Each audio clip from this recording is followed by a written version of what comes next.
Nimrod na Bíblia foi o primeiro homem que se engrandeceu. Num tempo em que o indivíduo mostrava o seu valor pela força, ele era um grande caçador, um homem habilidoso, forte. Este homem se engrandeceu. E chegou uma hora que ele disse assim: para que nós precisamos que Deus desça para falar conosco? Nós vamos fazer uma torre e vamos até Deus. E eu vou criar um bom nome. E aí ele criou a chamada Torre de Babel.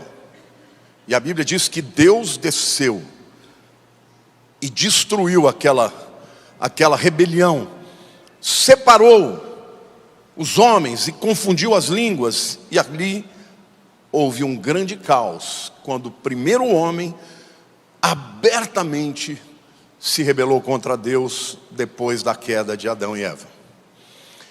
A Bíblia também conta de José, um adolescente. Para falar a verdade, era meio petulantezinho. Na época ele era o último filho de Jacó e o mais amado, o queridinho. Jacó o favorecia, fazia uma túnica colorida para ele, os outros iam para a labuta. E um dia o pai manda que ele fosse ver como que os irmãos estavam no campo. Os irmãos, cheios de ódio dele, simplesmente falaram: vamos matar esse camarada e acabar com a memória dele. Aí Judá falou: não, matar é demais. Vamos fazer o seguinte, vamos jogar ele lá na cova. E depois os midianitas estavam passando ali uma caravana, eles venderam, e José foi vendido como escravo no Egito. 13 anos depois, o Deus soberano, diga o Deus soberano, mandou uma seca sobre a terra. E o único lugar no mundo onde havia grãos, e portanto enriqueceu demais, foi o Egito. E quando os irmãos chegam em caravana para comprar os grãos, adivinha quem estava lá, sentado na porta dos silos, vendendo os grãos? José. Ele não foi nem reconhecido, porque agora ele se vestia como um egípcio. Deus o havia levantado como governador do Egito. E quando ele revela quem ele é, os irmãos falaram: bom, agora ele vai nos matar para se vingar da gente, né? Mas olha a maturidade de José e o que ele diz para os seus irmãos lá em Gênesis 50, 20 e 21. Ele fala para os irmãos assim: vós na verdade intentastes o mal contra mim, porém Deus o tornou em bem. Diga, Deus o tornou em bem, para fazer como vedes agora, que se conserve muita gente em viva. Não temais, pois eu vos sustentarei a vós outros e aos vossos filhos. Assim os consolou e lhes falou ao coração. José falou: vocês tentaram me matar, vocês me venderam como escravo, mas o Deus soberano me levantou como o maior homem do Egito, depois de Faraó. Mas eu não vou me vingar de vocês, porque foi Deus que fez isso, para que eu pudesse estar aqui e salvar a vida de vocês. Queridos, o Deus soberano faz isso. Às vezes você passa por uma circunstância que você acha que Deus não está com você. José passou por muitas, por poucas e boas. Chegou como escravo e se destacou na casa de Potifar. Foi injustamente acusado pela mulher de Potifar. Foi lançado na prisão. Todo tipo de situação difícil aconteceu com ele. Até que chegou a hora, diga, até que chegou a hora. E Deus o tirou do calabouço direto para a sala do trono. Quantos aqui podem dar um glória a Deus? Deus é soberano.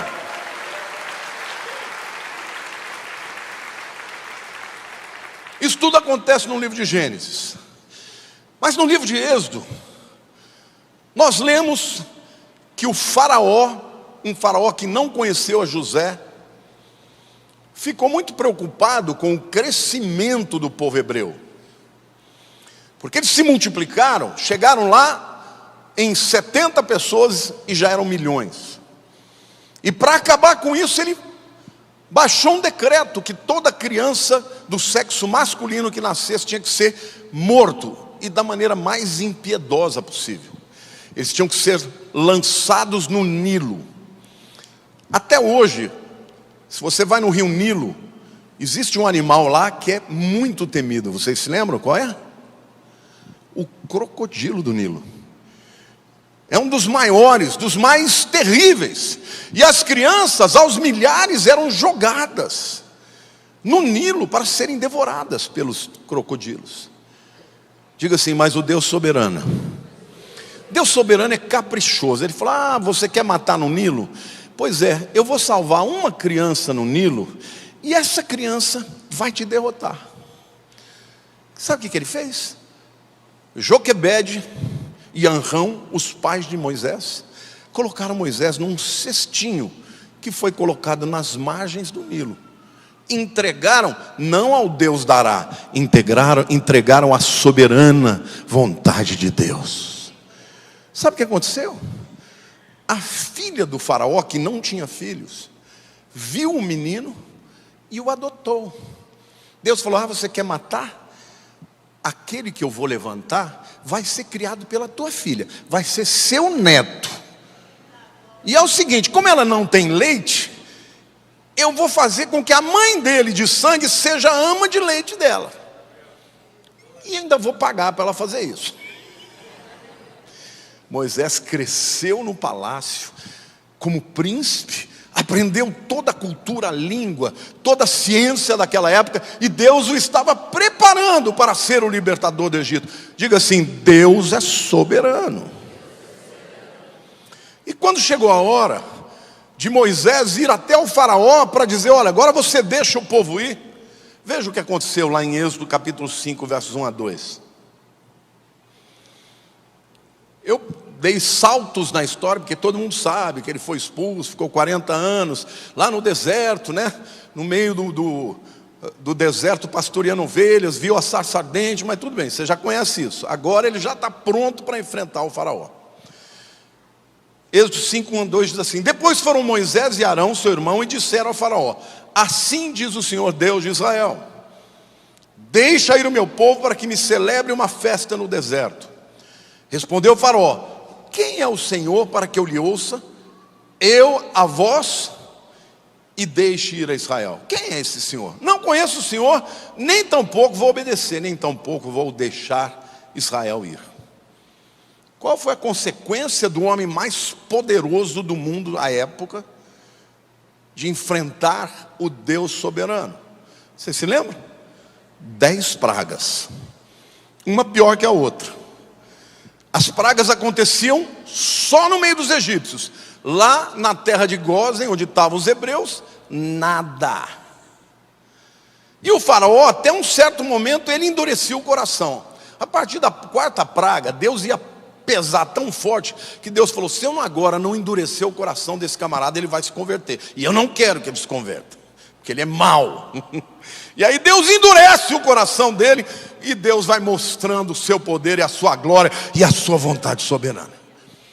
Quando vem a 10ª praga, que é a morte dos primogênitos, ele não aguenta, ele fala, vai embora Moisés, leva o seu povo. E o povo ia embora e levando as riquezas do Egito. O próprio povo egípcio ia dando joias, dinheiro, gado, tudo que esse faraó tinha roubado do povo durante 400 anos, ou talvez 300 anos de escravidão.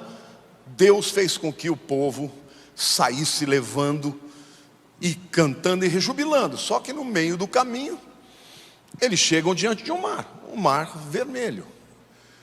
E o faraó, porque Deus endureceu o coração, falou, já perdi meu filho, vou deixar esse povo embora? Não, eu vou matar todo mundo. O que Deus fez?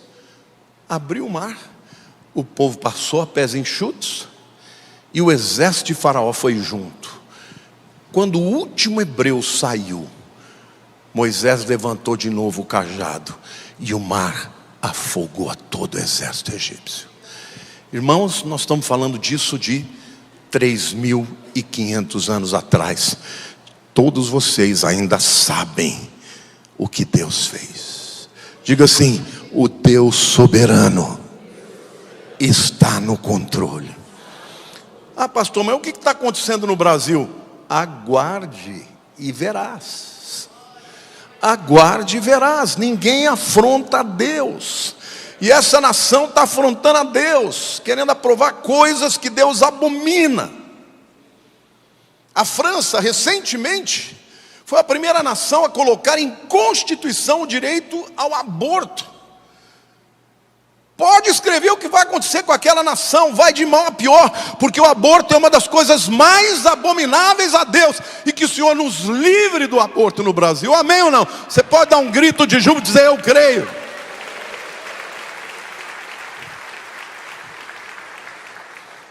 Deus é soberano, Ele está no controle. E se você caminhar pela história bíblica, você vai ver muitas intervenções do Deus soberano. Mas agora vem a reflexão que diz respeito a mim e a você.